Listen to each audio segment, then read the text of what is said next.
to work for, and the sound was brilliant, really good on the phone, and the ability to get really amazing stuff. It's good to see the back all the time. It's like these megapixel photos, they're taking so much information. The quality was quite amazing.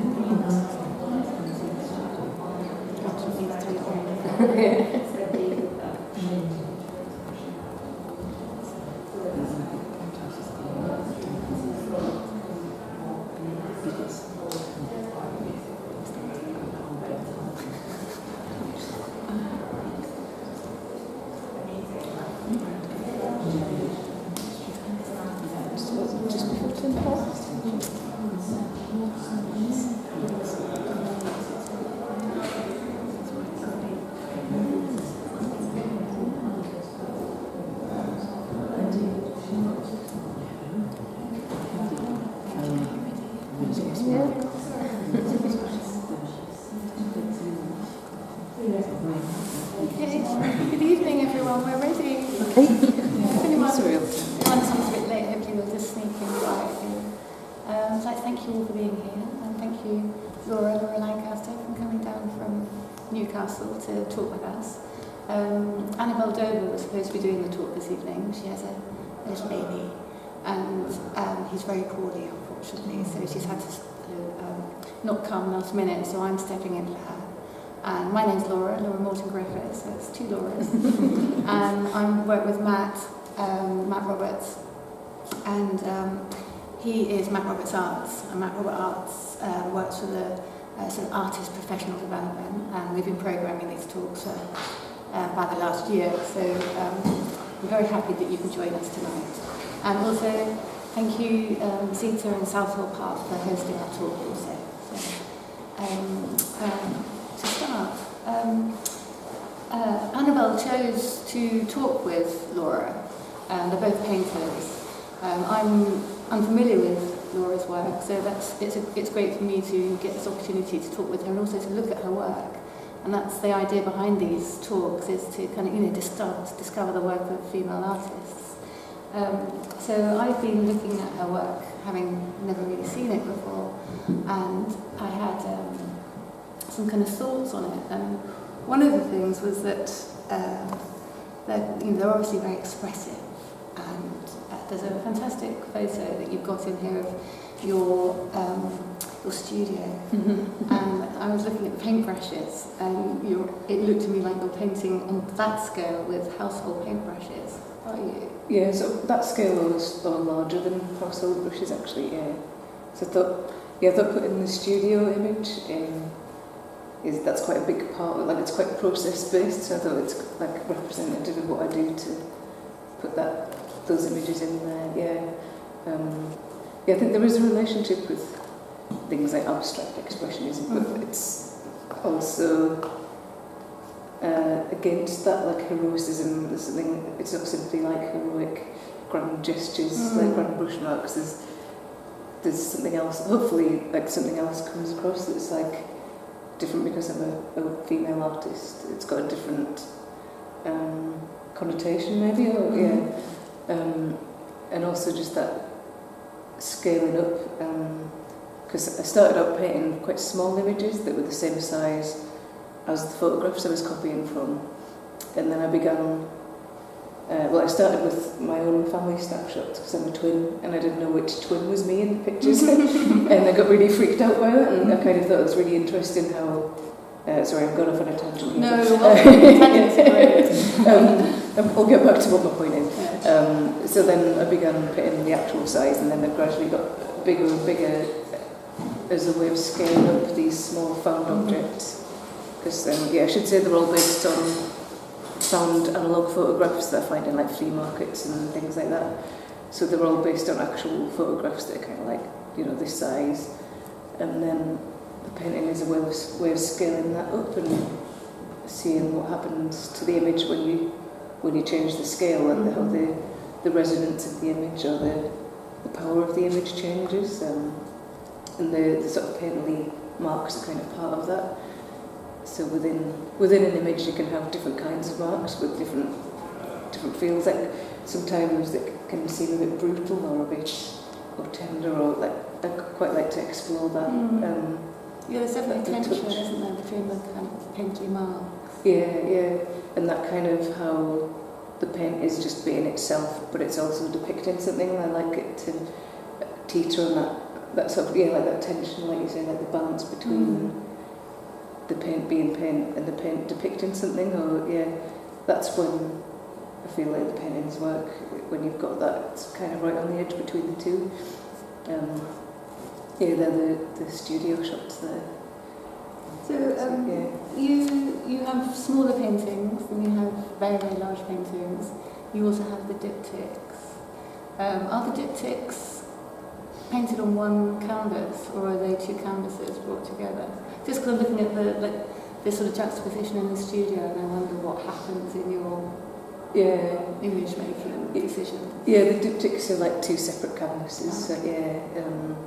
So the diptychs that are here are based on found cine film, so they are the first and last frame of found cine film, so it kind of almost creates like a loop between the first and the last frame. The two separate frames. They're based on an aspect ratio of like a cinematic, like 16:9 aspect ratio. So it's sort of making something mundane into something like cinematic almost, hopefully. Yeah. So do you open the reel up? So you're looking at both ends? I have to sort of put it through a computer because they're like tiny. So yeah. But it's quite exciting that, like I was talking about, the idea of scaling up the imagery. That feels like a really extreme. It's like a tiny film cell to like these 2.5 metre wide paintings. So you're digitising them? Because I know you do a lot of drawing, and do you then photocopying? Do you work onto photocopies? Then do you underpaint? I was just wondering a little bit about your process. There's quite a lot of drawing, and underpainting has definitely come into it a lot more lately. It's sort of a way I'm sort of trying to. I realise that I'm trying to bridge the gap between drawing and painting quite a lot of the time. The sort of calligraphic kind of marks that you get with drawing, or that continuity of like a line. I think drawing's a good way of putting my sort of stamp on an image, or it sort of takes it away from the photographic source a bit more. That's sort of the beginning of that abstraction element comes into play. With some of them I don't like, with these text works that are just worked straight in, like directly, and other work I kind of do more drawings. And have worked with photocopies and like collage and things like that. Right. So working directly onto the images themselves as well. It must be quite a leap when you're in front of a blank canvas, just to jump in and... Quite often I sort of tint the canvas a colour, so I'm not like working from white, that like, it can be a bit, I call it like red light fever, you get a bit kind of... Do you have so you're sort of laying down a ground, do you have a preference of colour, or does it depend on the subject matter? It depends on the subject really. I've started doing some that are based on black grounds, which is quite a different process, because you're working the reverse, as in like dark to light, you're working like light to dark with the paint. So you're removing it? Yeah, so it's kind of like, it becomes almost like you're continuing the painting rather than starting a painting when it's black. There's a whole psychology, I suppose, especially if the canvas is quite big, because like say a painting like that is 2 meters 30, so it's like quite a lot bigger than if people are quite surprised when they see me and see how small I am and how big the paintings are. But I sort of enjoy that because it becomes almost kind of architectural, like there's a different relationship to the body, which is also something that I'm interested in. So do you, are you working onto pre-stretched canvas, onto ready stretched canvas, or are you working on the wall and then stretching them afterwards? Usually pre-stretched, because I tend to tilt them up and down, like they work flat and upright, so they need to be on like a rigid support to be able to do that. I was wondering, is that because you load them with paint? Because you've also got sort of gravity and drip marks, haven't you? Yeah, I sort of manipulate that quite a lot, so quite often I'll be working with the idea of controlling it, and like use paint that's deliberately too runny or not quite able to control it. And then it becomes, you get different kinds of marks when it's flat or upright, and you get that sense of movement in the paint hopefully when you're sort of actively moving the canvas around. But it can be quite hard on these big ones, sort of like scrubbling. It becomes like a really physical process, which is also quite, that's sort of part of it. Yes, because you do, some of them are painted with acrylic and some are with oil, so that must add its complications in also, you're waiting for drying times. Yeah, I think quite often they're done in one sit-in, so like these are the cine film diptychs I was talking about, and most of these I did a layer in acrylic and then just one go in oil, so they didn't actually take, they take the same amount of time as a painting that's this big.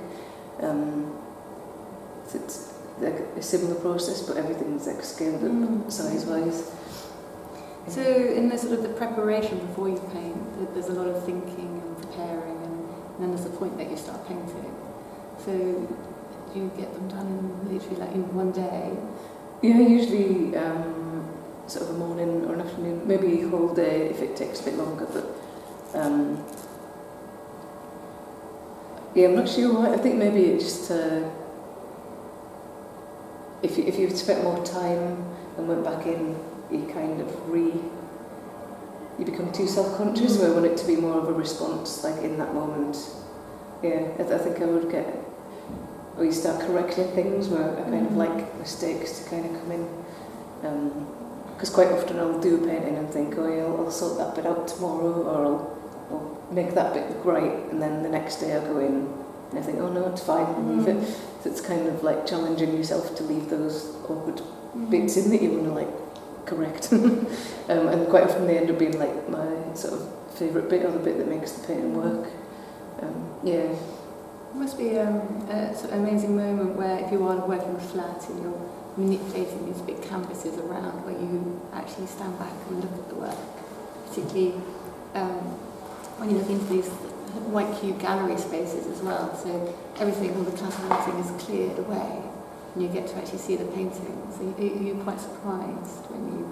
Yeah, it's always like really satisfying that moment when you can sort of see it properly, because the MA studio is quite messy, so quite often you can't see the wood for the trees, so there's a lot of, everything's like competing visually, or like a painting like that, when you take it out with the studio. I think also like you can leave work a lot more raw feeling, but then you put it in a white space and it kind of feels more finished. So I think it's exciting to see that. It's like that moment when, especially like these sort of portraits where I'll be painting and then suddenly somebody comes forward. It's like almost like some sort of, I don't know, it's like, I think that's when I feel like it really works, when I feel like the painting starts looking back at me, like that kind of uncanny feeling. That's really, it doesn't always happen though, sometimes it just doesn't work. Or when you feel like you haven't really painted it, it's kind of like emerged from the paint moving around. I think it sort of has to happen organically though, if it's too self-conscious. Quite often I've ended up painting other paintings where I've become too self-conscious about that. Yes, I was reading that you start taking them back. And then you find a point back in the history of the painting that it's more workable. I'm also quite, I can be, I don't know, not really brutal isn't the word, but I'm not too precious about it, so if it's not working, I'll just, quite a lot of my work is like erasing things or wiping things away as well as adding things, so it's that, I think that's the thing when you're a painter, it's like the sort of decision-making process defines like what kind of painter you are, like are you the kind of person that would just delete everything, or how is your, those sort of decisions are quite key. Sort of that feeling of things being quite hovering at a point of like irresolution is quite a key part of my work. So quite often if I'm painting something and it becomes too defined, I'll go back in and deliberately sort of wipe a brush through it. Or sometimes I'll wipe a brush through it thinking I'm going to paint over it, and I think, oh yeah, that's better actually, I'll leave it like that. Yeah, so it's very sort of action and reaction, like responsive, like in the moment sort of process really. I don't really have a set idea of how I want the image to form, it sort of does it itself really. Yes, I mean, you do talk about thinking through painting. I like that idea, sort of problem solving and where it's going to take you. Something you mentioned there was the kind of like the notion of the uncanny. Because you're sort of right in the way that you describe the work. There's this sort of point where they're partly abstract, partly figurative. They're partly eerie, partly uncanny. There's something, they're kind of resolved, they're ambiguous, but you can read the imagery. I just wonder how intentional, you're not saying that you don't have intent, you're letting the paint and the subject reveal itself. I wonder about the intent of this kind of uncanniness. Do you strive for that? Yeah, I think that's definitely, particularly with some choice of subject matter, I sort of know that will pull that out. Like I've made some paintings of people in kind of masks and fancy dress, so I kind of know that's already got that kind of connotation. Or people generally think of clowns as being that, yes, in that territory. Where some images are a little bit more the scale the of them as well. Yeah, they become more almost monstrous. So like these paintings are very consciously about that feeling like crowded. I suppose it's just trying to get different, exploring the psychological charge that you can get, or that relationship between the viewer, and sort of manipulating that. That's kind of one aspect of my work, but I've definitely, particularly with this series of paintings, I was definitely trying to follow that more like deliberately. Where with other work it's like a kind of undertone, but it's kind of almost like a really mundane image, but it's really uncanny, and it's kind of both at the same time, where these were a little bit more consciously about that sort of thing to do with the mask. Yeah, I think also the way that they're curated, because they're all looking in on the viewer, aren't they? There's that sort of illusion of the 2D picture plane, and they're all looking out at you. Yeah, and they're all slightly larger than life size as well, so that's a little bit kind of, you do feel like the presence of the people as a real scale, the scale thing again is part of that.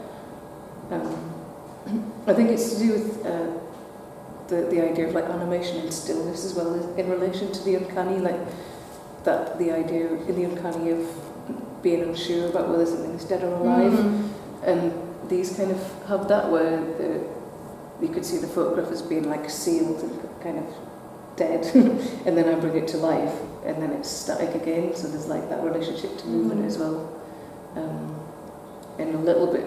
Yeah, with the cine film you have that where I actually watch the people performing for me when I'm watching the film. So that's got a slightly different relationship again to that kind of thing. So I think I'm becoming less concerned with the uncanny, but I think it's sort of always sort of there anyway. Yeah, just in the nature of the subject, I think. So before you have the films, or the beginning and end stills digitised, you watch them with your little cine projector? Yeah, I had to do it myself because I had so many films. It was too expensive to kind of take them to like a photo lab to transfer them. So I had like in the corridor in my flat, I had them projected on a wall, and I just sat and filmed the projection. So I was basically sitting in a dark corridor for hours and hours and hours. But it was quite an intense way to discover the subject. People's personal stories. Yeah, they're all mostly lost. Yeah, and it's kind of an odd. Again, I think that maybe feeds into the uncanny thing of that feeling that you shouldn't be looking at it, like it's not meant for you. That the way the image is sort of dislocated from its context, it becomes. It doesn't become meaningless, but the meaning sort of shifts, I suppose, like. The whole idea of why people make these things is to try and sort of capture a memory or solidify something but all it does is make you realise that it's slipped away again. Like it's that sort of intangible, something to do with how memory works as well. Yeah, and that sort of feeling of, especially when you're watching someone's film, like you're not really sure what's going to come up next. So for me personally, watching it is quite more of an exciting thing. Like you don't know what you've got on the reel. Like quite a lot of people like watching planes or like filming a hedgehog going around the garden. It's like really tedious. But then there'll be like a shot of somebody in a mask or something that, like, you know, you watch about 10 films and like one frame will be like a painting. And it's interesting, the physicality of the film as well is quite a big part of it. Like with these, the top frame there is like the text. I think it says like Kodak, so it's like the lead-in reel. Or like the stripe across there is where it's been like sort of loaded into the camera wrongly, or with some of them they've got like sprocket holes and things. So it's like the idea of the physical format of the film being like forced into the same space as the painting, like the abstraction, figuration being forced into the same space. I found that like really exciting, especially from making quite sort of sometimes classical looking portraiture to then be like drawing big letters and shapes. It was really exciting. Yeah, really liberating. And the sort of challenge of like, how is this going to look really bad if I do this? Is this going to work? So it's quite exciting to be discovering that, and to be trying exploring something on that large scale as well. It's quite exciting. And it's that the abstraction and figuration, but in a different way, like it's already there from the beginning rather than me having to make that with the paint or with the marks. Yeah, make those choices. That's one thing you talk about is you're painting the form of the objects. I think that maybe it sort of hints at the life of the object itself before I've got to it as well. So it's not a kind of perfect image. It's I sort of like the idea that I'm monumentalising failure or vulnerability or mistakes, or what could be seen as a mistake becomes like quite a strong visual motif. Or like there's a painting there that's got like the holes in the film, but where the holes are, it looks almost like those John Baldessari images with the dots. Like it almost relates to art history completely accidentally. I like that sort of aspect of it. That no one's intended that to be that way. That's just how it happened. It really is a portrait of it. Yeah, it's like a portrait of the film as much as it is a portrait of the people in the film, and it's sort of a portrait of that way of recording reality. It's kind of like a dying art as well, like, and even digital photography is sort of taken over from analog photographs. So it's like. It's also it's sort of an echo of how that way of recording reality is dying out. Just since I've been making work from photographs, like I graduated 17 years ago, and that's really been since like digital photography has become more and more like permeated reality, and like social media has permeated reality. So it's sort of interesting how that's also changing. That's in there somewhere. Do you feel more of a mission to paint for those reasons, to sort of hold on at because there was all the talk of painting being dead, and obviously painting isn't dead, and painting seems to be having a fantastic resurgence. Lots and lots of painters painting now. I think since. It's interesting to think about how that aspect of my work has changed, and I'm definitely more conscious of it being. It makes me. I'm not sure it's hard to articulate actually. I think it almost relates to that thing of painting, like being, there's nothing left to say, or it's been done, but then it hasn't, and it's kind of a little bit like these images, like to put. Seeing what else you can do with them, like could they have another life, like recirculating the images, or I like to think of my work as being a way of making people stay with one image as well, in this like I do it as well, but like the scrolling culture. It's just that stopping and looking at one thing, which is painting's really a really good way of making people do that, or thinking about images as being something you can spend time with instead of just this this scrolling over images and sort of going into each image. And thinking about looking as well is like painting is a way of gives me time to look at the images in an intense kind of focused way.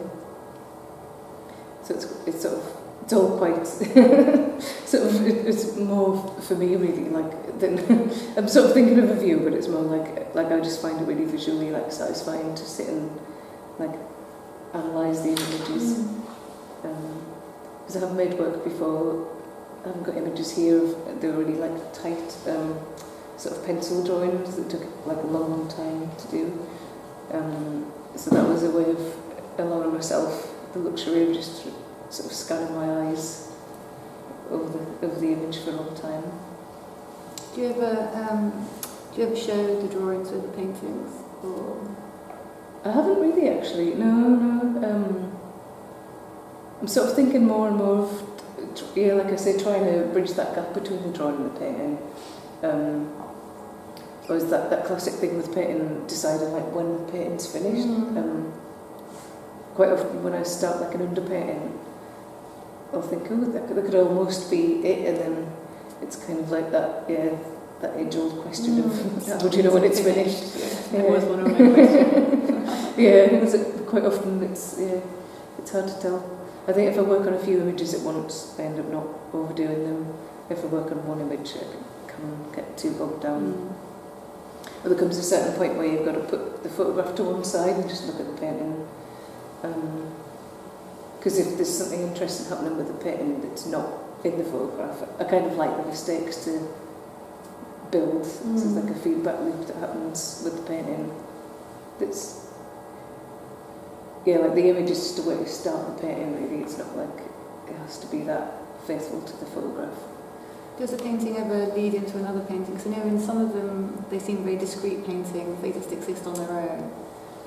You've got one which is one giant painting which is a series of frames, and then like the clowns, that's a room, that's like a series. So you have does one painting sort of finish and another one start, or do you always go with the intent of making a series, or just one?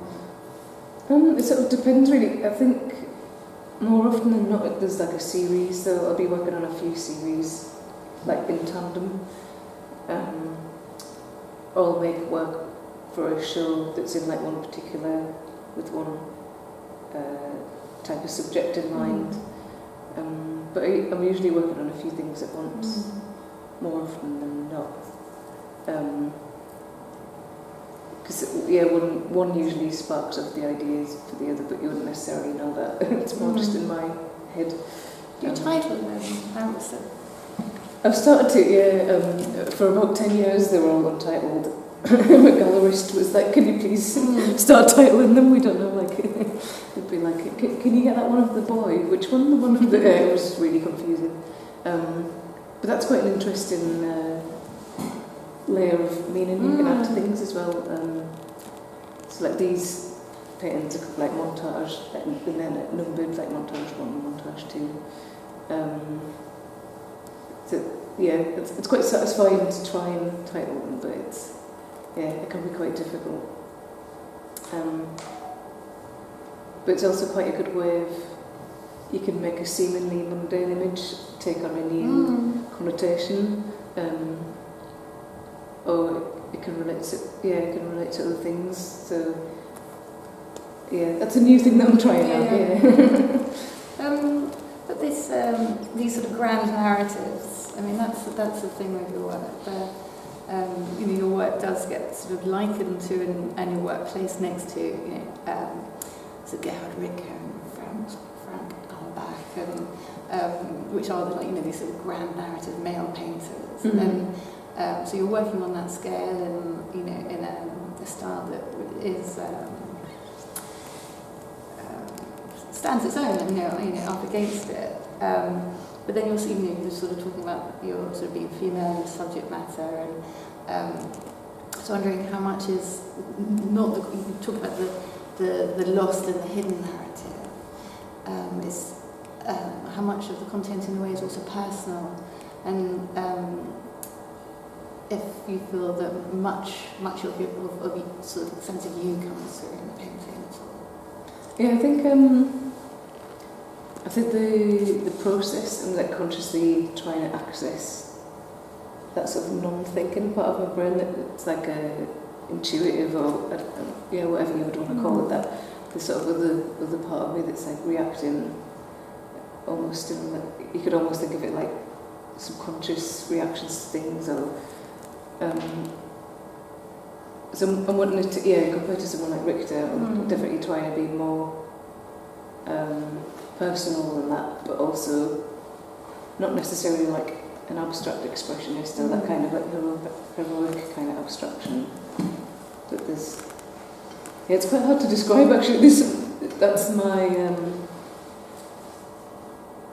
the language of my like painterly language is probably that mix of like the brutal and the tender and the and being self-conscious or being totally not self-conscious, and that sort of manipulation of that is as much part of it, like how much I give myself permission to just be like free, or how controls, like it's like that control thing, I think. I'm not sure if I'm answering your question at all. And that whole thing, It's interesting. giving yourself permission. I mean, do you feel, you've been painting for 17 years, or since you was it BA and MA, or just BA actually. Are the themes and your method of working still similar, but have developed, or is it completely different? I mean, have you had to sort of give yourself permission over the years? I think I've consciously put things in the process that make me, like I sort of challenge myself, so scale or letting the paint have a lot more of a voice, so how tight, how resolved the image is. I think in lots of ways the process is very similar, like it's sort of wet in wet, lots of the time made in one sitting, but I'll put something in there that will try and challenge myself, or like paint a certain kind of image, like these text images. That was an experiment to just see what it would look like if I did that process. And then the back of the photo is? Yeah, there's sort of annotations that people have written on the backs. Like sort of putting particular devices in the mix to try and challenge myself, or just to see if it will work really, just like asking a question of what happens if I do this, what happens if I try that. But in lots of ways it's similar, but scaled up, or I think I've become more economical as time has gone on. I think just through making so many paintings, because I'm quite prolific, I've ended up, there's like an economy there that maybe wasn't there initially. It's interesting to think about that actually. Like I said, initially I made very small paintings. In some ways I'm still trying to do the same thing, like how is that paint, but also the image is, it's just that really basic thing of painting that I still can't get over, like the magic of painting. But I think the scale of the operation is different as well. Sort of practically, like I've had to get an extra studio to make these for a commission, and sort of just practicality-wise things have changed, but it's just the scale of it's changed, I guess. So you're sort of like a typical studio day, do you have a typical studio week? Are you painting most of the time? Ordinarily, most of my time is just actually painting. Like you say, sort of think through painting, so there's, it's hard to say what a typical week is. I had a baby recently, so there is no typical week anymore. But I think ordinarily it would just be painting as much as I can, doing research or like drawing. And you're represented by Workplace. It's a very positive, very good relationship with them. They've been with Workplace since like before they even had a gallery, so for like 13 years, I think now. So yeah, they're very sort of encouraging of ambition. Quite often have like studio visits, and I think we've sort of grown together as well. Like they've grown as a gallery, as I've grown as an artist, so at a similar rate. So I think that's been very positive influence, I would say. Yeah, that they're very kind of can do. So if you've got an idea, they'll like do anything to. They'll find people if you need something making, or if you need transport, or those sort of practical things. So yeah, that's really healthy actually. Yeah. Yeah. You did I saw a nice photograph of you on residency in New York State. Yeah. And then I think there's some comments that you've sort of gone on to exhibit some of that work in New York, and then to quite a lot of it went to one of the art fairs. Yeah. So you had quite a lot of sort of exposure in America. So I wonder if you could tell me about that. Yeah, the residency that we did, it was me. I've got a twin sister who's also a painter. And it was shows your studio. You share a studio together. Yeah, so it was funny because we share a studio in Newcastle, and it was just like Newcastle but in East Hampton. And we shared Elaine de Koonen's former studio, like William de Koonen's wife, who was also a painter in her own right. So that was really interesting. We were basically like snowed in for 6 weeks, me and my twin sister in the studio.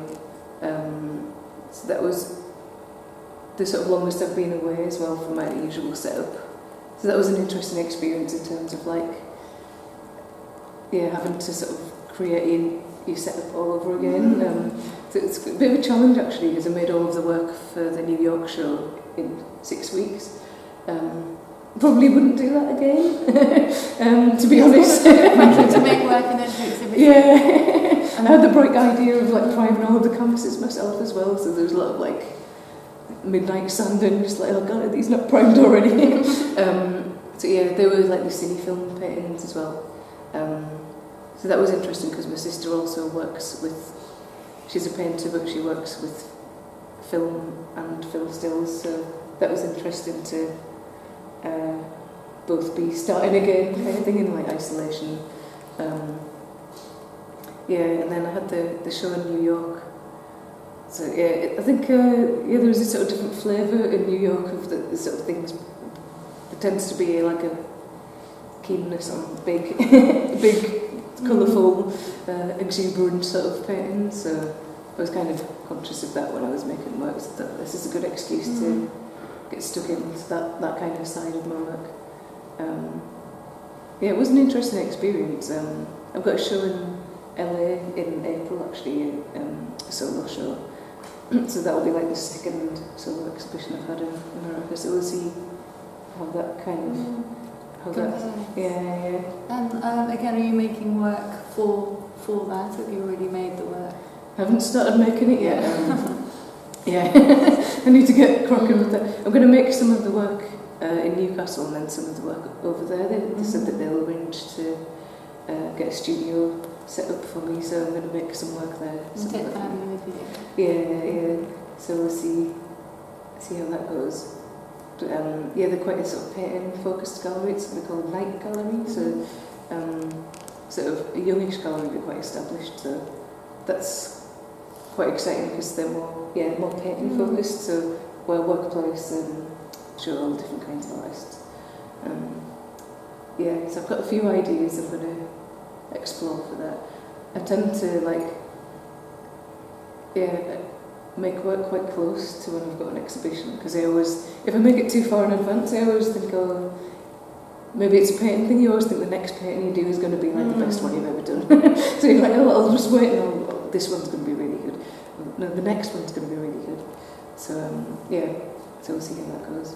So, on that sort of same theme of sort of questioning yourself, whilst you're painting, sort of partway through, is there a point where you think, oh no, this is just absolutely terrible and I should stop doing this and keep going, or?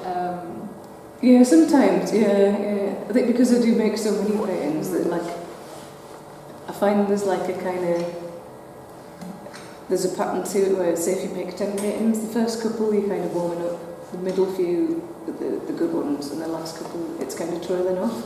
And that pattern seems to happen no matter how many paintings you do. And then do you just take those good ones out and get rid of the other ones? Yeah, sort of select. Yeah, so if I know that I need to make like 10 paintings, I'll actually make 15 or 20, knowing that I'll have to select from them. And you're good at that selecting, you can edit it yourself? I think, yeah, sometimes not, yeah. I think, again, that's sometimes useful to have a gallery, that sort of objectivity.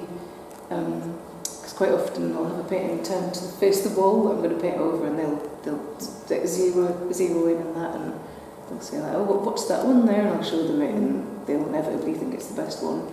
And then there'll be a bit of an argument, and then they'll be like, oh, maybe you're right, I'm not sure. But then it is, that's an interesting, because I think it's again to do with intentions. You might think, oh, that hasn't met the intention that I've had, but they're just looking at it as an object in its own right. Different eyes. Yeah, so that can be an interesting thing to have in the mix as well, yeah. In that same, again, sort of self-censorship, are you quite hard on yourself, do you think? Yeah, I can be, yeah. I think, I think more like rigorous, I would say, like, yeah, I'm becoming more, that editing is definitely a thing that I've started doing mainly with the large works, because they just take up so much room. You have to be like quite strict about what works and what doesn't work, and just to save space really on a practical level. Again, it's that intention. It can be quite difficult because sometimes a bit of time can make you see things differently as well. So you can think, oh, that painting hasn't worked, but then it might just be because it's out on its own and it hasn't got any other paintings that relate to it yet. Where in a few years' time, you make some of the work that relates to it. So then you've got a series, but it's like a slower burn than the other ones. A lot of time waiting. Yeah, it's the hardest thing actually to tell sometimes. Sometimes you just know, but sometimes it's that they're like some of them have like a really narrow escape, like yeah. When you take a painting back, is it with a wet spirit or a palette knife or what? Depends what it's made of, really. Quite often just get a sander. Like I have this sort of rule where if I walk up to the painting with the sander and I don't feel anything, it's okay. I can sand it away. Or if I get a bit like, oh, I'm not sure, and maybe like wait a couple of weeks or a month or whatever. So the sander is the good way to test it. Is that on canvas and on board, or just on the board? Or? I sort of mainly work on canvas now, so it's just canvas, and then I'll sort of paint over it again. But with the acrylic, it's easier to paint over, with it being water-based. But it's quite interesting sometimes, like the text painting that's Before I Knew You that keeps popping up. That's got another painting underneath it, so you can kind of see the texture of the other painting. Sometimes that's interesting to see. You end up with these kind of accidental sort of moments that, like the way the underneath layer and the top layer react to each other, which is again that thing of intention or control. It's quite interesting to like have that, be working on that scale but not be fully in control. Like for some reason that's like where I feel I get the most like satisfaction. I don't know why, because then that becomes its own control. Like the lack of control is a kind of control. I don't know. But I wouldn't ever be like painting and then add some drips. So it always has to be like real. Yeah, really what happened.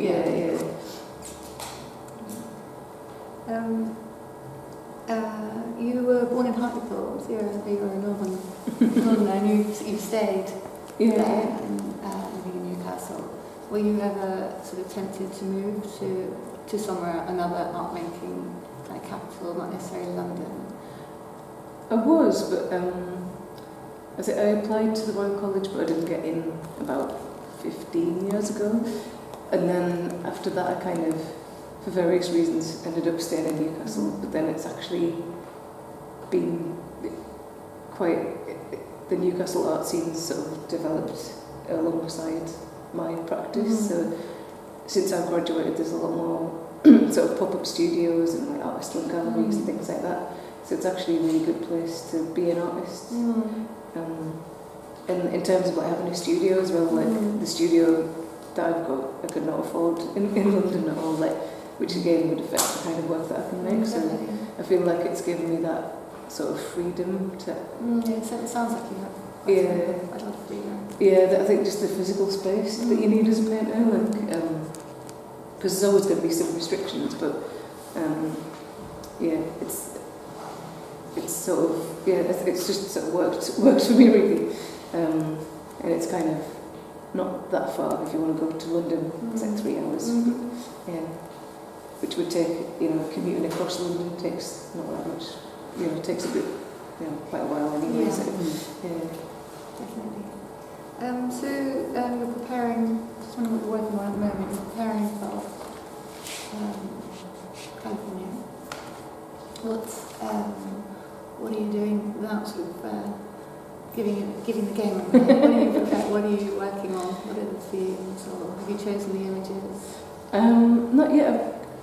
I think I'm sort of more drawn towards the idea of like it won't be sort of a retrospective or anything, but rather than being too tightly themed, like say the cine films, or I think the idea of like that presence and absence kind of aspect of my work, I feel like that keeps cropping up more. So I think, again, I'm not sure, because it kind of happens as I'm making, I get ideas. So once I actually make the work, I'll get ideas for more work. But that the idea of the various ways that I get that tension between presence and absence. So it could be cine film, or it could be the portraits that I've made where people are looking in mirrors. Or I'm working on a series of swimmers at the minute. So people who, I haven't really done that many of those. But the idea of the different tropes that are in the history of painting as well, like people looking in mirrors, like there's historically there's lots, Manet and Oscar, or like people in water, or sort of broad themes. I guess maybe because I'm not sure how many people are familiar with my work, I want it to be quite broad, really. It's quite a big gallery, so I think I'll need at least 12 paintings. It's you have to allow in drying time as well. Do you use fluorescent glazing medium or liquid or anything like that? Yeah, if I'm painting in oil, I use like a alkyd medium. But I think the LA paintings might just be acrylic, just because having a baby, I haven't got much studio time, and I can't really spend too much time cleaning brushes, so just a practical reason, really. And also I think the colours go a bit cleaner with acrylic, because my sister who shares a studio testify there's like these just pots of brushes that have been in there for months that I just have not cleaned, that end up getting thrown out. So with acrylic it's easier to like clean them, so like that sort of practical aspect leads to the work looking different, as it looks a lot cleaner and like it's got a different vibrancy to the colours. But I'm not, as you can probably tell, I haven't kind of pinned it down too much. But that's the main thing that I'm working on at the moment, actually. And finishing off, I've got this commission, the cine films that are in the studio. I'm sort of finishing those and getting those documented. That's like an installation of 25 cine film paintings that it's almost going to be like a giant cine film reel of like re-edited together. So the paintings are all like 2.5 metres by 1.5 metres. So they'll be, hopefully when it's installed, it's like a giant cine film reel. So I'm going to be hopefully making a catalogue of that and getting someone to write about it. And so they're the two main things at the moment. Yeah. Great. I think that's probably us for now. Does anyone have any questions? Hi. When you're talking about your process of researching and drawing and then that feeding into your painting, I was wondering if you can describe the drawings and the painting element, if it's possible to put it into words. What you mean when I was saying about bringing them sort of closer together? Yeah, or if you're preparing to do a painting, are you drawing before you're painting and what's happening in those different stages, so you then go, okay, I'm doing this in half a day or whatever, and I'm going for it. Kind of what's sort of happened before that? In a general sense, not specifically, but... I tend to make sketches with just charcoal, and then so I'll do like a super broad sketch of what like that'll take literally like 20 seconds, maybe a minute to do, and then quite often I do the underpainting of, so I'll do the charcoal drawing, and then I'll do the underpainting for the actual painting, with like a monochrome, like say a sort of dark tone, so I'm almost recreating that charcoal drawing. So, but I'll use the charcoal drawing as reference rather than the photograph. So I'm sort of letting the mistakes or the exaggerations of the drawing, amplifying those rather than recorrecting it when I paint it, if that makes sense. Yeah. And then that becomes the sort of baseline for the actual painting. It's like that fluidity of the line, I think, that you get with charcoal. It's like a continuous line. It's something to do with the control as well, of like the scale of drawing is like from the elbow, where if I can sort of get that in the paintings, it's almost like a giant hand's drawn it out. I don't know if that answers your question at all. So it's almost like I was scaling it all up really. Yeah. But sometimes it's quite hard to do. It depends on the image as well. Like if the image is quite contrasty, it's easier to do.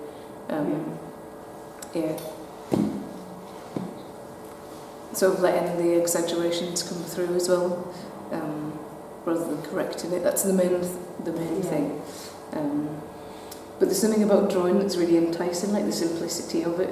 How it's like graphic, but it's also like space, and there's like a sense of light, but it's really economical. Like maybe it's the economy of drawing, and I'm trying to sort of get. Yeah. Have you drawn all the time, or is it something that you're doing more? Sort of always done it really. Yeah, I always keep sort of sketchbooks. I'm always like writing notes that I'll never read, and doing drawings that I won't look at, and some drawings that I'll refer to. I think it's just how I think. Yeah, it's funny when people ask you questions about your process though, because quite often you're not really thinking about it. No, that's really interesting actually, what am I doing? It's always interesting to do things like this though, because it makes you have to finish the sentences in your head that you normally trail off. Well, actually, what am I don't know, yeah, that's a good point. Can I ask a question about colour? Very interesting to hear how you work in series. And because of the nature of the way you work, you more or less always finish the painting in one sitting.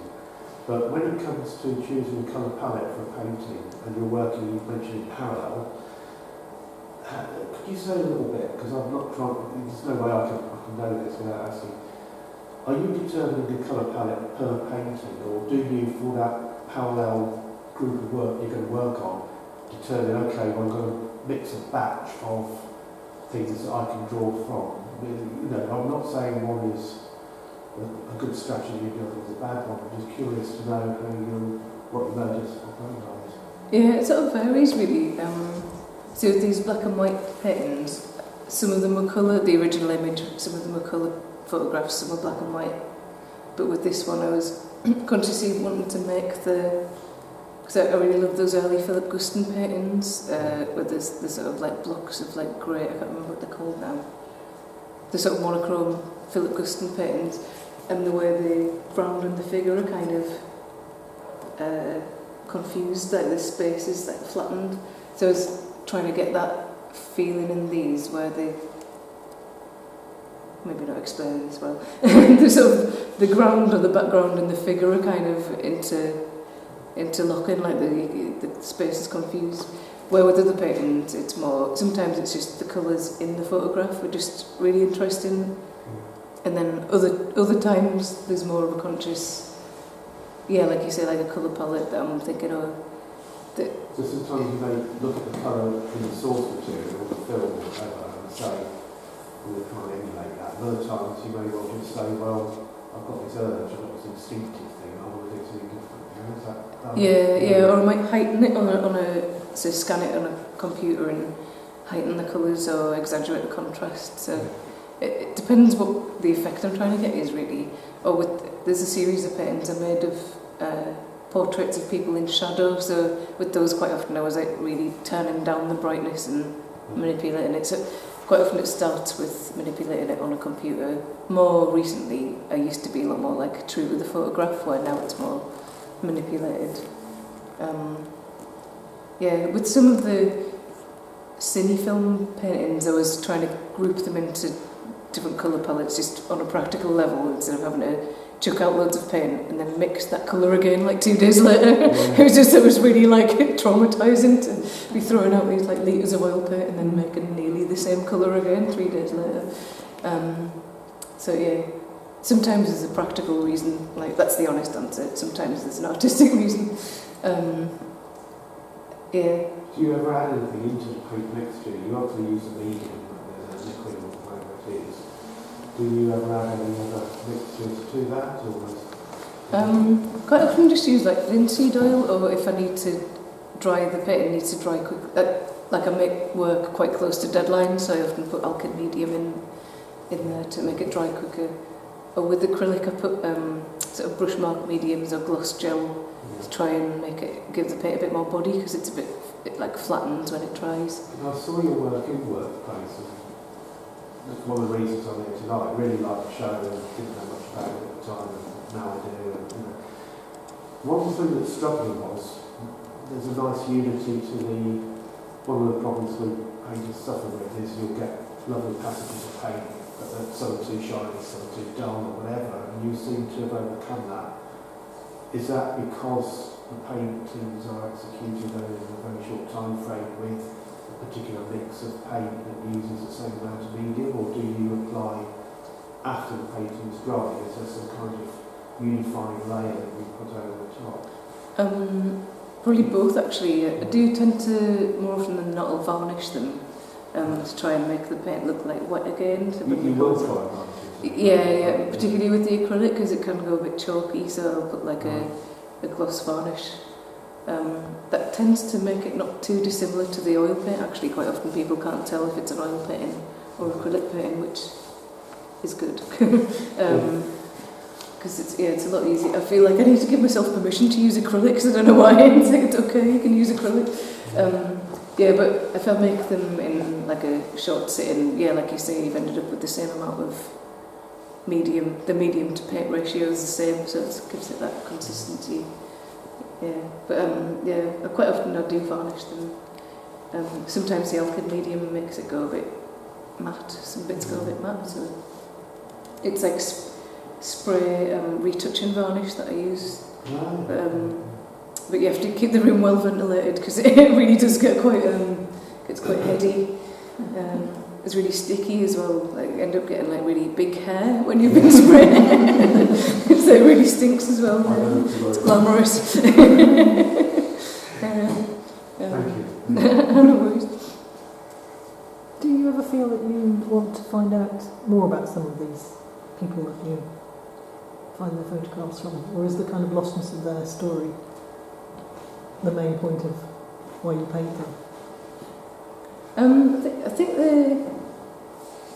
I'm sort of more interested in how they touch on like collective memory, or just how they could be anybody. So it's less about a specific narrative. I think some images I do get really intrigued by, like certain images that are really quite haunting. But then some images have more of a generic feel, like say if it's someone blowing birthday candles out or Christmas photo, it's kind of got more of a generic, it could be anyone, it's everyone, like kind of feeling to it. I think it's more interesting to me how the paint transforms it. So it's yeah. I think like Annabelle, who is supposed to be talking to me tonight, her work's more about specific narratives. I think I'm right in saying that, or like she'll often know the history of the objects that she's depicting, or where my work is more consciously, like I'm placing myself in the same position as the viewer, because I don't know who it is either. There's something about,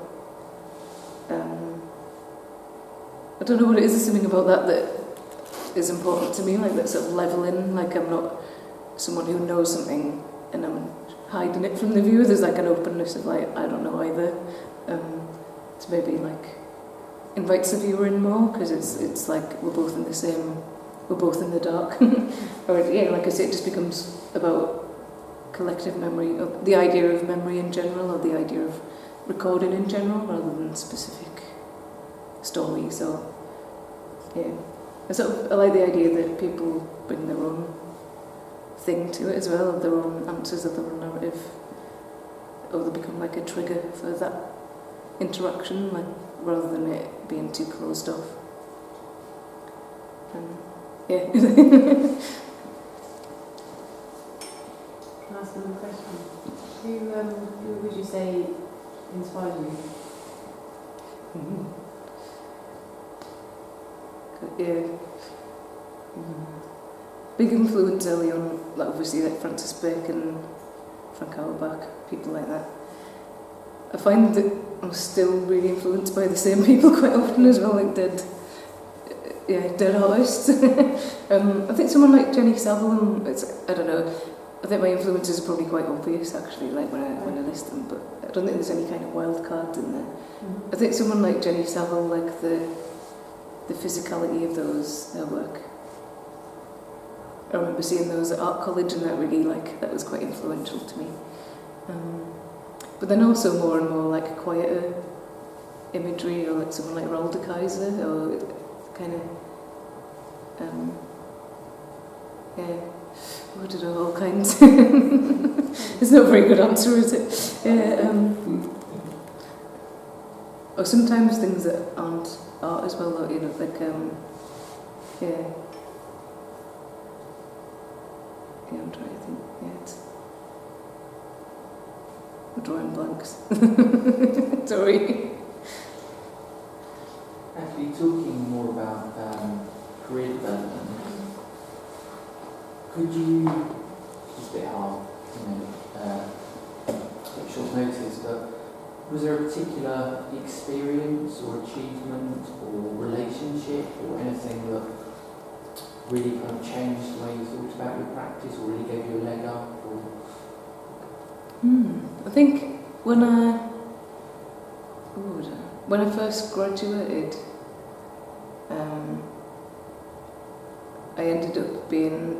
I was like signing on, and I ended up doing I had to qualify for getting the dole. I had to do like a placement somewhere, and I worked at this gallery, which is where I met one of the founders of Workplace, and he did like a studio visit.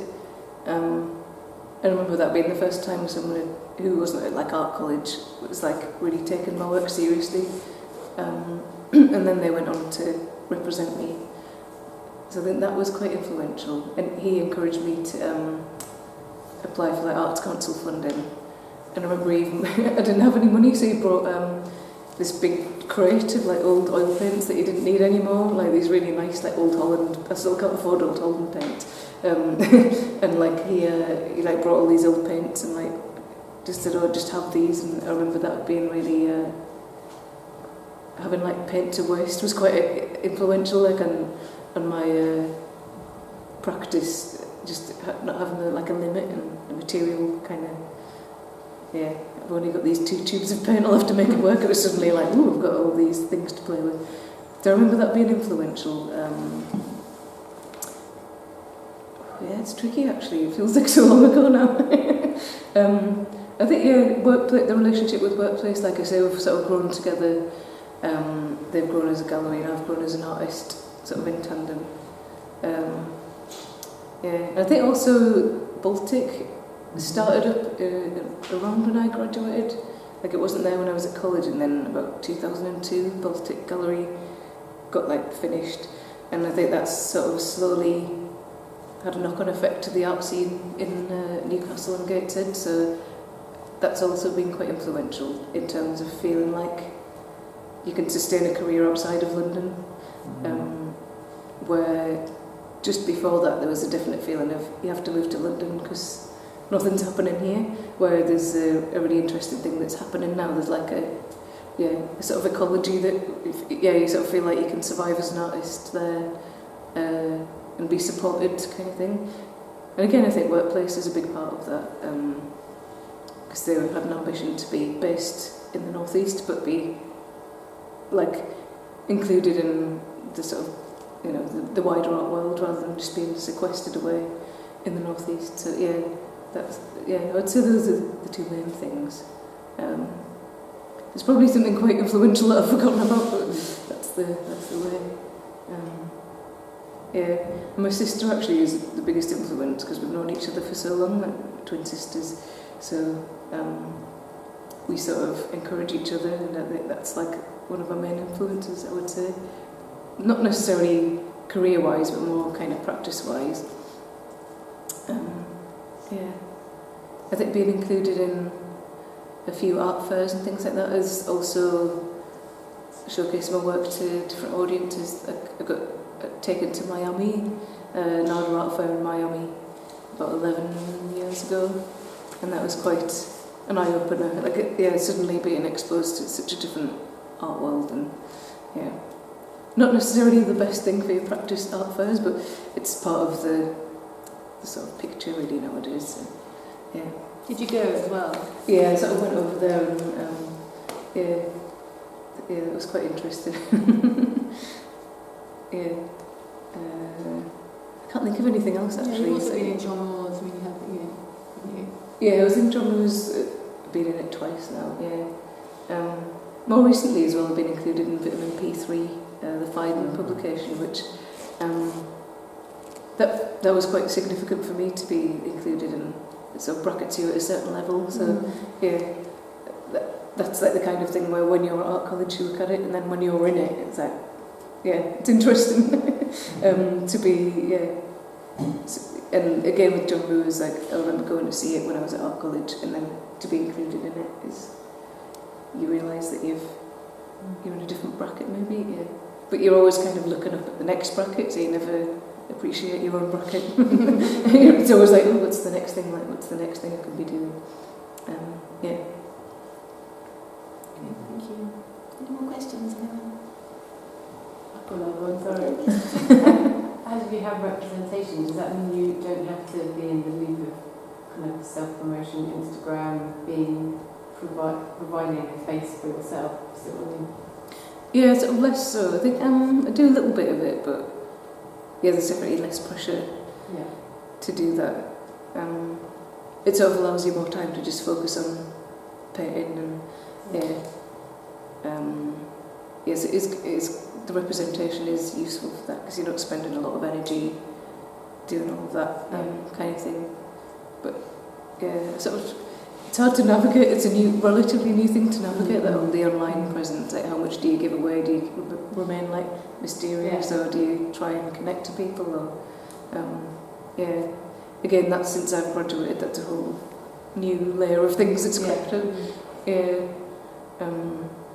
That sort of takes the pressure off with practical things, like in terms of negotiating the price of your artwork or the percentage commission that you get and things like that. Like, they can deal with all of those awkward conversations. I think sometimes it's good to have that middleman, rather than having to get involved in that yourself, because I think they have a broader idea of the art market as well, so especially when you're younger you may undervalue what you're doing, or not have an awareness of how it fits into the scheme of things, or in terms of like how much money do you charge, or like what's a good deal, what's a bad deal. Like, they can like speak for you as well, so that's quite useful,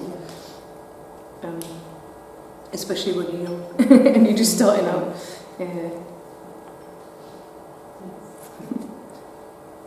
We were talking earlier, we've both got young children, and obviously that has an impact on your energy and where you can be and everything else.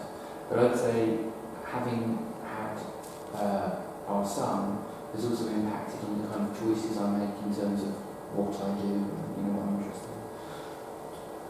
Have you found any effect yet? Do you find that, as well as kind of time and energy, has it had any impact on what your ambitions or certain feelings or kind of aesthetic or creative kind of decision making? I think we were chatting about it a little bit earlier. I think it's maybe be more decisive because I've got more of a sense of having limited time. So yeah, there's definitely a different focus to what I'm doing, which is good. But yeah, I think I don't know. I'm still finding that out actually. But yeah, it's definitely the thing I've noticed mainly is just that focus is definitely there. You have to be a lot more decisive as well, like a bit more organised as well, rather than just spending hours and hours in the studio. It's like I've got 4 hours, I've got to do this, then this, and this. Yeah. I have to get back to you on that one. Yeah, she's not quite a year old yet, so I think it's still quite a new thing. But yeah, I think it does give you that sort of the perspective shift that it brings is still. I'm still waiting for things to like settle. So it's doing something. I'm not sure what it's doing yet. Yeah. It's a bit vague, but yeah. I'll get back to you on that one. Any further questions? Thank you, everyone. Thank you. Well, thanks for stepping in. Thank you.